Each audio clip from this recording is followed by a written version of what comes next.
सदाए हुर्रियत जम्मू और कश्मीर से अहम खबरें सुनिए। मकबूजा कश्मीर में कुल जमाती हुर्रियत कॉन्फ्रेंस के चेयरमैन सैयद अली गिलानी ने अजीम उल ज़वाल कुर्बानियों से मुज़य्यन कश्मीरी अवाम की जद्दोजहद आज़ादी को उसके मंतकी अंजाम तक जारी रखने के अज़्म का अदा करते हुए कहा है कि भारत ने अपने शहरियों को जम्मू और कश्मीर के डोमिसाइल जारी किए तो उसे संगीन नताइज का सामना करना पड़ेगा। तनाज़ा कश्मीर का वाहिद अल हक खुदरादियत है और दुनिया की कोई ताकत कश्मीरी अवाम से उनका ये हक नहीं छीन सकती। मकबूजा कश्मीर में गुज़िश्ता 8 माह से जारी फौजी महासे और कोरोना वायरस के नाम पर जालिमाना इक़दामात ने मैसूर कश्मीरियों की जिंदगी मजीद मुश्किल बना दी है। कर्फ्यू जैसी पाबंदियों से न सिर्फ खुराक बल्कि अद्वियात की शदीद किल्लत पैदा हो चुकी है। दूसरी तरफ मकबूजा जम्मू कश्मीर के 45 इलाकों को रेड जोन करार देकर सील किया जा चुका है। अक़वाम मुत्तहिदा ने भारत से कहा है कि मकबूजा कश्मीर पर आयद पाबंदियां खत्म करे। अक़वाम मुत्तहिदा के सेक्रेटरी जनरल के तर्जुमान स्टीफन दुजारिच ने मकबूजा कश्मीर में गैर कानूनी तौर पर नजरबंद तमाम कश्मीरियों की रिहाई पर जोर दिया। इससे कबल इंसानी हकूक की 6 आलमी तंजीमें भी कोरोना वायरस के फूट जाने के मौका पर भारतीय जेलों और कुबत खानों में मुक़य्यद तमाम कश्मीरियों की रिहाई पर जोर दे चुकी हैं।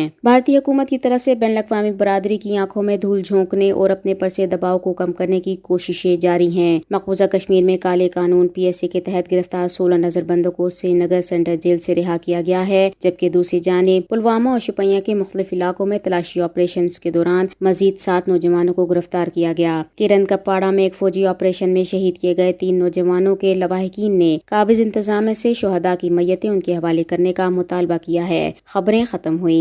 भारतीय जनता पार्टी ने इंतखाबात जीत कर मकबूजा जम्मू कश्मीर में जो इकदाम किए हैं उसके बाद कोई शुबा नहीं रह जाता कि नरेंद्र मोदी भारत को सिर्फ हिंदुओं का मुल्क बनाना चाहते हैं। पहले मुनहदिम बाबरी मस्जिद की जगह राम मंदिर बनाने के लिए हिंदुओं को अता करना, फिर मकबूजा जम्मू कश्मीर की खसूसी दस्तूरी हैसियत का खात्मा करना, इसके बाशिंदों को घरों में कई महीनों से कैद कर देना और अब डोमिसाइल के कानून का इतलाक करना, और उधर आसाम के 20 लाख से ज्यादा मुसलमानों की शहरियत खत्म करके उनके सरों पर मुल्क बदरी की तलवार लटका देना। ये और ऐसे मुतअद्दिद इक़दाम जाहिर करते हैं कि भारतीय साम्राज्य अब सेकुलरिज्म और जमहूरियत के तमाम पर्दों से बाहर निकलकर रामराज के कयाम के लिए सामने आ चुका है। दुनिया की सबसे बड़ी खुद साख्ता जमहूरियत अब दुनिया के सामने एक तमाशा बनी हुई है, जहां जमहूरियत और सेकुलरिज्म की हर चौक और चौराहे पर धज्जियां उड़ाई जा रही हैं। मोदी की फिस्ताई हुकूमत आने से पहले भी भारतीय जमहूरियत की असलियत देखने के लिए रियासत जम्मू कश्मीर के हालात एक आईना